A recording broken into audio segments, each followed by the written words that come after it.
Hello guys, at punta tayo ngayon sa likod ng bahay namin dahil titingnan natin kung gaano nakalaki yung tubig sa ilog. At yan na nga, tingin nyo naman kung gaano nakalaki yung tubig, buti na lang at hindi umabot sa aming mga bahay. Dahil meron dito mga kapitbahay namin na may mga alagang mga baboy, kawawa naman yung kanilang mga alaga kung inabutan ng tubig. At yan na po ay muntikang nang malampasan yung dam. Lampas tao na po yung baha.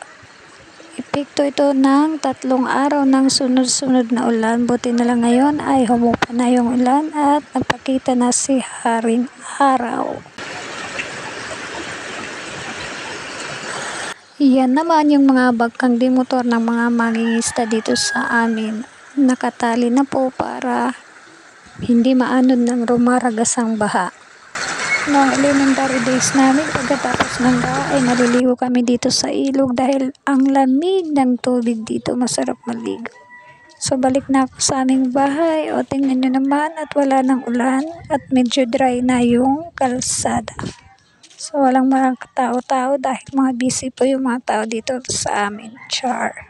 At yun naman yung palay namin na kailangang ibilad sa araw. Thanks for watching.